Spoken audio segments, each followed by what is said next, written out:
अब हम कुछ और ट्रिग्नोमेट्रिक क्वेश्चंस की प्रैक्टिस करते हैं, इंटीग्रेशन की प्रैक्टिस करते हैं। जैसे कि सबसे पहला क्वेश्चन हमारे पास आता है integration of sine 4x dx। हमें पता है कि जो सिंपली साइन x का इंटीग्रेशन होता है वो हमारे पास माइनस कोस एक्स प्लस सी होता है। ठीक है, तो सबसे पहले साइन 4x का यहाँ x था तो यहाँ पर x आया था, तो साइन 4x का इंटीग्रेशन सबसे पहले तो होगा माइनस कोस 4x। यहाँ 4x था तो यहाँ पर 4x आ गया, और जो x का कॉफिशिएंट होगा, यहाँ पर x का कॉफिशिएंट 1 था तो इसीलिए इसके डिवाइड में 1 था, बट 1 लगाए न लगाए कुछ मैटर नहीं करता, तो इसीलिए यहाँ पर 1 नहीं लगा था। बट यहाँ पर x का कॉफिशिएंट 4 है तो इसके डिनोमिनेटर में 4 आएगा। जो भी x का कॉफिशिएंट होगा वो डिनोमिनेटर में आ जाएगा प्लस में c, तो इसका आंसर हो गया minus cos 4x over 4 plus c। एक और क्वेश्चन देखते हैं। यहाँ पर मेरे पास दो टर्म है, साइन 4x के साथ मैंने कोस 2x भी जोड़ दिया। तो जैसे हमने सिंपल पॉलिनोमियल या एल्जेब्रिक फंक्शंस में किया था कि हम इंटीग्रेशन हर टर्म के साथ अलग कर सकते थे, तो यहाँ पर भी हम क्या करेंगे, इंटीग्रेशन को हर टर्म के साथ अलग कर देते हैं। अब इन दोनों का इंडिविजुअली हम इंटीग्रेशन कर देंगे। Integration of sine 4x dx हमने अभी निकाला, वो तो आ गया कोस 4x बाई 4, बीच में प्लस है तो प्लस। अब integration of cos x dx मेरे पास होता है साइन x, तो कोस 2x का हो जाएगा पहले तो साइन 2x, और जैसे यहाँ पर x का कॉफिशिएंट डिनोमिनेटर में आ गया था, यहाँ पर भी x का कॉफिशिएंट 2 डिनोमिनेटर में आ जाएगा प्लस में c। एक और क्वेश्चन करते हैं। साइन का डिफरेंशिएशन इंटीग्रेशन हमारे पास होगा माइनस कोस x, और यहाँ पर x की जगह एक्चुअली 2x प्लस 1 है, और जो x का कॉफिशिएंट है वो मेरे पास आ जाएगा डिनोमिनेटर में, तो x का कॉफिशिएंट 2 है तो मेरे पास डिनोमिनेटर में 2 आ जाएगा प्लस c। इस 1 को हम काउंट नहीं करेंगे यहाँ पर। क्यों नहीं करेंगे? क्योंकि ये एक फंक्शन का पार्ट है। अगर हमारे पास सिंपली 2x प्लस 1 का डिफरेंशिएशन इंटीग्रेशन होता तो हम 2x का करते पहले और फिर 1 का भी करते, लेकिन यहाँ पर बाहर कोस है तो पहले साइन था तो साइन का इंटीग्रेशन किया तो माइनस कोस 2x प्लस 1 आ गया, और यहाँ पर डिनोमिनेटर में सिर्फ और सिर्फ x का कॉफिशिएंट आएगा।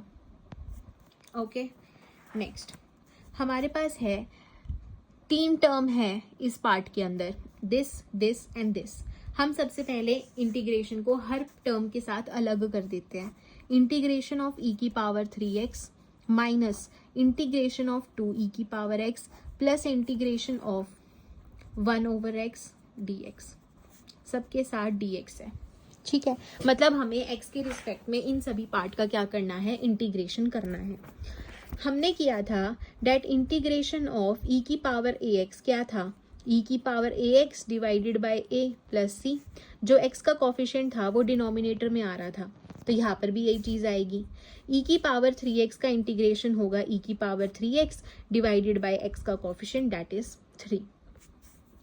इसका करें अगर तो इंटीग्रेशन ऑफ 2e की पावर x का मतलब है 2 बाहर आ जाएगा, और इंटीग्रेशन ऑफ e की पावर x जो कांस्टेंट बाहर आ सकता है हम उसको बाहर लेके चलेंगे, तो ये आ जाएगा, बीच में माइनस है तो माइनस 2 बाहर, और इंटीग्रेशन ऑफ e की power x will be e की पावर x बीच में प्लस है तो प्लस, और हमने किया था integration of 1 over x is always log x, क्योंकि लॉग x का डिफरेंशिएशन 1 बाई एक्स होता है, तो 1 बाई एक्स का इंटीग्रेशन मेरे पास लॉग x हो जाएगा प्लस में c। आंसर। नेक्स्ट हमें इसका इंटीग्रेशन करना है, तो हम वैसे ही सबके साथ सेपरेट कर सकते हैं इंटीग्रेशन को। अब इसका इंटीग्रेशन करेंगे तो x की power 2/3 plus 1 divided by 2/3 plus 1, बीच में प्लस है तो plus 2 into integration of e की power x will be e की पावर x माइनस, बीच में माइनस था तो minus integration of 1 by x मेरे पास होता है लॉग x, तो ये बन गया x की पावर 5/3, नीचे भी 5/3 बनेगा, रेसिप्रोकल होके 3/5 बन जाएगा, प्लस में 2 इंटू ई की power x minus log x plus c। मेरे पास आंसर आ गया। नेक्स्ट इम्पॉर्टेंट क्यों है, फंक्शन मेरे पास x है जिसका मुझे इंटीग्रेशन करना है, बट यहाँ देखो किसके रिस्पेक्ट में करना है, y के रिस्पेक्ट में करना है। अगर मेरे पास फंक्शन x में है और मुझे इंटीग्रेशन y के रिस्पेक्ट में करना है, तो ये जो x है ना, ये मेरा यहाँ पर कांस्टेंट की तरह एक्ट करेगा। तो इस फंक्शन को मैं लिख सकती हूँ x into Y raise to the power 0 into D Y, क्योंकि anything raise to the power 0 is 1 and 1 into X will be x। तो कोई ऐसा फर्क नहीं पड़ेगा अगर मैं y raise to the power 0 को ऐड कर देती हूँ इसमें। ऐड करने का मतलब है यहाँ पर इंक्लूड कर देती हूँ इसमें, ठीक है। तो x तो मेरा यहाँ पे कांस्टेंट की तरह बिहेव कर रहा है क्योंकि मुझे y के रिस्पेक्ट में इंटीग्रेशन करना है, तो मैं x को बाहर निकाल देती हूँ। मेरे पास क्या बच गया, integration of y raise to the power 0 D Y, that is x into y raised to the power 0 plus 1 divided by 0 plus 1 plus c। तो ये आ गया x into y plus c answer. Last part very important, कैसे करेंगे, integration को हर part के साथ separate out करके dx लगा सकते हैं, हर टर्म के साथ x के रिस्पेक्ट में करना है। तो ये जो m है ये तो यहाँ पे कांस्टेंट होगा, क्या मैं इसको लिख सकती हूँ 1/m into x D x, क्योंकि 1/m into X will B x/m जो हमारे पास था, प्लस में integration of m into 1/x dx plus में integration of x raise to the power m dx। इसको सॉल्व करते हैं, 1/m कांस्टेंट है तो ये 1/m तो बाहर निकल गया, क्या बच गया, इंटीग्रेशन ऑफ x dx, और इंटीग्रेशन ऑफ x dx क्या होगा, x raise to the power 2/2 plus में ये m कांस्टेंट है, m बाहर निकल गया तो ये बन गया m इंटू में integration of 1/x dx। Integration of 1/x dx मेरे पास क्या होगा, m इंटू में log x प्लस में x की पावर m का इंटीग्रेशन क्या होगा, x की power m plus 1 divided by m plus 1 plus c। तो ये आ गया मेरे पास इंटीग्रेशन इस पूरे पार्ट का। ओके, अब हम बात करते हैं कि डेफिनेट इंटीग्रल क्या होता है। डेफिनेट इंटीग्रल में अभी तक मैंने तुझे बताया कि जब हम वेरिएबल की वैल्यूज को भी फिक्स कर देते हैं, उसकी एक लिमिट लगा देते हैं, तो हमारे पास एक फिक्स्ड नंबर आता है, एक कांस्टेंट नंबर आता है, जिसकी वजह से वो हमारा क्या बन जाता है, डेफिनेट इंटीग्रल बन जाता है। एग्जाम्पल लेके देखते हैं, जैसे मेरे पास x raise to the power 2 that is x square का इंटीग्रेशन था विद रिस्पेक्ट टू x, और इसमें मैं कह रही हूं कि जो वैल्यू है ना वो 0 से लेके 1 तक जा रही है। इस डिजिट को हम बोलते हैं लोअर लिमिट और इसको हम बोलते हैं अपर लिमिट, ठीक है। सॉल्व करते हैं, एक बार भूल जा कि यहाँ पे लिमिट है, इसको हमने सिंपली सॉल्व किया है। जब इसको सिंपली सॉल्व किया था तो हमारे पास आया x³/3। अब इन लिमिट्स की वजह से हम क्या करेंगे, स्क्वायर ब्रैकेट्स लगाएंगे और यहाँ लिखेंगे 0 से लेके 1 तक। नेक्स्ट स्टेप, सबसे पहले ये अपर लिमिट पुट करो वेरिएबल की जगह, तो बन जाएगा 1³ -3, बीच में माइनस आएगा हमेशा।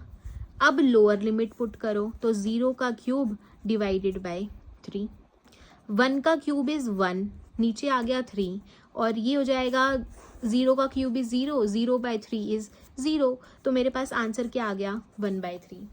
इनडेफिनेट इंटीग्रल में सबका आंसर अलग अलग आ सकता था क्योंकि वहां पे कोई फिक्स्ड वैल्यू नहीं आ रही थी, बट यहाँ पर सबका आंसर 1/3 ही आना चाहिए।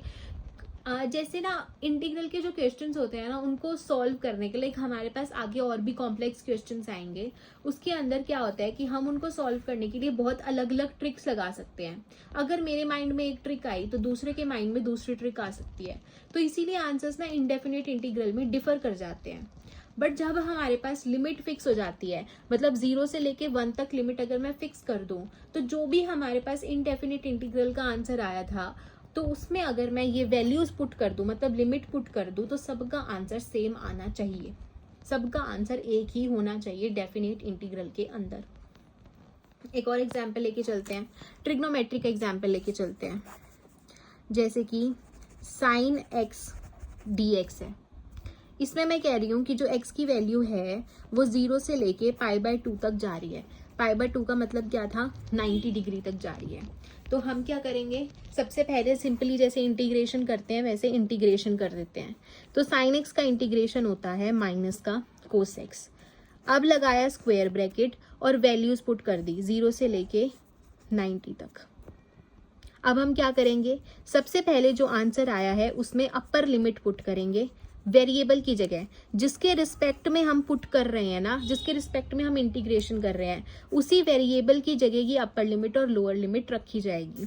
तो माइनस कोस 90 डिग्री माइनस, बीच में ये माइनस तो आना ही है, तो माइनस फिर से यहाँ वाला माइनस कोस 0 डिग्री।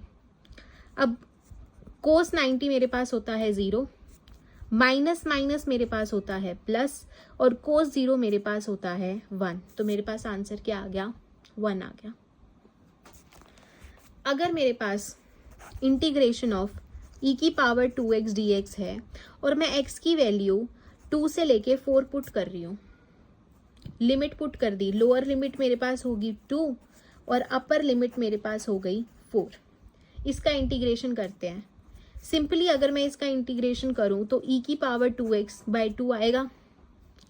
अब square bracket, lower limit 2 upper limit 4 put कर देते हैं। x के रिस्पेक्ट में कर रहे थे तो x की जगह वैल्यूज रखेंगे। e की power 2 × 4 divided by 2 minus e की पावर 2 × 2 डिवाइडेड बाय 2। तो ये आ गया e की पावर 8/2 माइनस e की पावर 4/2। इसको मैं शॉर्ट में लिख सकती हूँ हाफ कॉमन, e की पावर 8 माइनस e की पावर 4। इसको हम यहाँ तक भी छोड़ सकते हैं, कोई दिक्कत नहीं है, बट हाँ अगर तुम्हें लग रहा है कि मैं कॉमन निकाल के लिख सकती हूँ तो तुम लिख दो। अब इसकी वैल्यूज हमारे पास नहीं होती तो इससे ज़्यादा ये सॉल्व करने की ज़रूरत नहीं है, होती है बट वो हमारे पास बाद की बातें हैं। तो यहाँ पर इंटीग्रेशन में हमारा आंसर यही तक आएगा। एक चीज़, इनडेफिनेट इंटीग्रल में हम हर क्वेश्चन में +c कर रहे थे, लेकिन यहाँ पर हम +c नहीं करेंगे क्योंकि यहाँ पे हमारे पास एक फिक्स्ड वैल्यू आ जाएगी। वहां पर हमारे पास फिक्स्ड वैल्यू नहीं आ रही थी, तो ऐसा हो सकता था कि सबका जो एक्सप्रेशन आ रहा था उसमें आंसर डिफरेंट आ जाता। तो जो डिफरेंस बैठ रहा था नंबर्स में उसको कवर अप करने के लिए मैंने +c लगाया था, बट डेफिनेट इंटीग्रल में मुझे +c लगाने की कोई ज़रूरत नहीं है। तो घूम फिरकर मेरे पास मोटी मोटी बात इतनी आई है कि डेफिनेट इंटीग्रल में क्या करना होता है, जैसे इनडेफिनेट इंटीग्रल में हम सिंपली इंटीग्रेट करते हैं वैसे ही हम इंटीग्रेट करेंगे, और इंटीग्रेट करने के बाद उसके अंदर जो अपर लिमिट और लोअर लिमिट है वो पुट कर देंगे। पहले अपर लिमिट रखेंगे इंटीग्रेशन करने के बाद, माइनस फिर लोअर लिमिट रखेंगे, और जो वैल्यूज आएगी उसके बीच में माइनस है, माइनस लगा के सॉल्व कर देंगे तो हमारे पास आंसर आ जाएगा।